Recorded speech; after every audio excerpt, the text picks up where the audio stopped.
Miomas, sintomas, impede de engravidar? Vim aqui hoje na Clínica Vida Bem-vinda tirar todas as dúvidas com a doutora Fernanda. Fica aí, não perde! Oi, gente, estamos aqui com a doutora Fernanda, nós vamos falar sobre miomas. Muito obrigada, doutora Fernanda, por tirar nossas dúvidas aqui no canal do Trocando Fraldas. Nós vamos falar sobre miomas e infertilidade para quem está tentando engravidar e tem algum problema com miomas. Eu separei algumas perguntas e vou fazer para a doutora Fernanda. O que é o mioma? É um nódulo, um tumor benigno do útero, que ele principalmente se deve à proliferação de células musculares, então da camada muscular do útero, né? Ele é muito comum na população feminina, chegando até mais ou menos 70% das pacientes podem ter miomas em algum momento da vida, e sendo que 50% deles é assintomático, então não tem nenhum sintoma. E quais são os sintomas do mioma? Os principais sintomas do mioma dependem basicamente da localização deles, né? Sendo que o mais comum é um aumento do fluxo menstrual, então um sangramento aumentado. Outros sintomas que podem acontecer é a cólica, a dor pélvica e, eventualmente, pela localização do mioma, pode ter uma sensação de peso pélvico ou até um aumento da frequência urinária se estiver perto da bexiga. Alguns miomas também podem estar relacionados à infertilidade, que a gente vai falar um pouquinho mais pra frente. E a dor, a respeito da dor do mioma, né? A dor na relação sexual é um indicativo? A dor pode acontecer sim, dependendo da localização do mioma, mas não é o único sintoma. Existem algumas outras doenças que estão mais relacionadas com dor na relação, como por exemplo a endometriose. Mas sim, dependendo da localização, pode também ser um sintoma do mioma. E como diagnosticar o mioma? Olha, a maior parte dos miomas, ele é diagnosticado num exame de rotina mesmo. Então, quando a gente faz um ultrassom transvaginal de rotina ginecológica, aparece lá o mioma. Como eu tinha falado para você, Paty, 50% dos miomas são assintomáticos. Então, é por exame de rotina mesmo.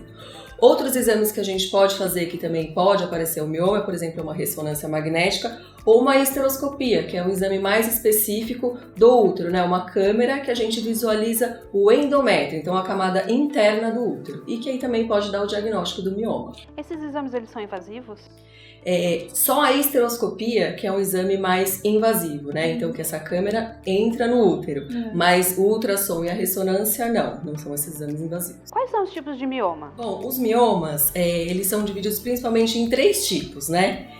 Que depende da localização. Então, o mioma que fica mais externo no útero são chamados subserosos, tá? Os miomas que ficam na camada muscular do útero são os miomas intramurais. E os miomas que estão dentro do útero, então no endométrio, que é o local que implanta o embrião, o endométrio que sangra durante a menstruação, são chamados submucosos. Então são esses 3 principais tipos. Ainda tem o tipo pediculado, que é um tipo mais raro, mas também pode ser tanto dessa parte externa, como da parte interna do útero. Os miomas, eles podem causar infertilidade? Sim, eles podem causar infertilidade, mas é muito difícil a gente ter essa relação de infertilidade e mioma. Imagina que 15% dos casais são inférteis e somente 4% está relacionado com o mioma. Então, os miomas que geralmente causam infertilidade são aqueles que estão no endométrio, então são aqueles internos, os submucosos. Esses sim estão relacionados tanto com uma menor taxa de implantação como de aborto de repetição. Então esses merecem mais cuidado.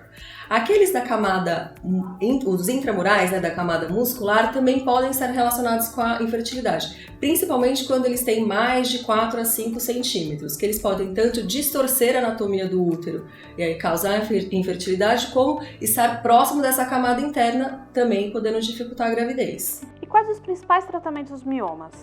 Os principais tratamentos do mioma dependem do que a paciente deseja, né? Então, se ela tem um desejo reprodutivo, geralmente esses miomas que estão relacionados com a infertilidade, o tratamento é cirúrgico.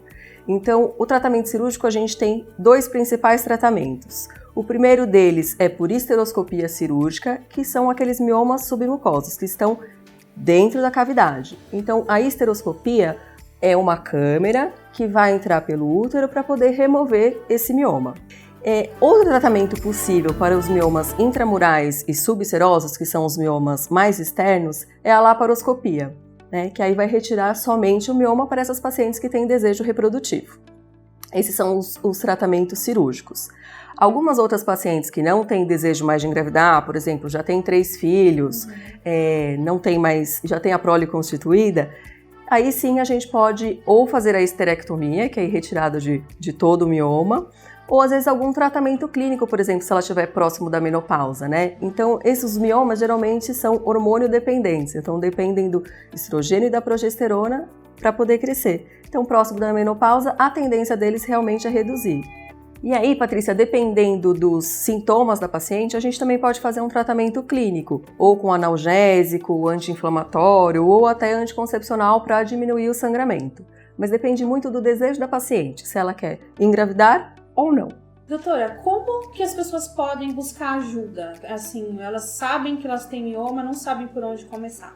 Por onde essa mulher começa a procurar ajuda para tratar esse mioma? Olha, Paty, os miomas geralmente a gente faz o diagnóstico pelo exame de rotina e boa parte dessas mulheres são assintomáticas. Então esse acompanhamento é feito anualmente junto com o Papa Nicolau, ultrassom de mama, mamografia, né, para acompanhar tanto o crescimento desses miomas como os sintomas. Se precisar, indica-se uma cirurgia para a retirada desses miomas. Claro, se a paciente já sabe desse mioma e deseja engravidar, o ideal é que, se ela tiver um mioma, principalmente na cavidade, então um submucoso, que ele seja retirado antes dela engravidar. Ou então um intramural muito grande, acima de 4 a 5 centímetros, também que ela procure ajuda antes de engravidar. Mas algumas mulheres que nem fazem o diagnóstico engravidam com o mioma e vai tudo bem durante a gestação. Espero que esse papo sobre mioma tenha esclarecido várias dúvidas das meninas que estão tentando engravidar ou que mesmo tenham tipo de mioma, algum problema que faça mal à sua saúde, que esteja trazendo algum desconforto. Então eu espero que tenha te ajudado. Se você tem algum problema, algum sangramento suspeito, se você tem alguma dor que você não sabe identificar, de onde que é, de onde que está vindo, procurar orientação médica, tá bom? Doutora Fernanda, muito obrigada por ter esclarecido aqui as dúvidas sobre o mioma.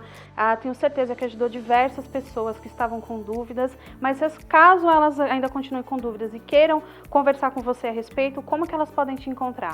Obrigada, Patrícia. Elas podem me encontrar pelo site da Clínica Vida Bem-vinda, então vidabemvinda.com.br, no Facebook Doutora Fernanda Imperial e o perfil no Instagram também Doutora Fernanda Imperial.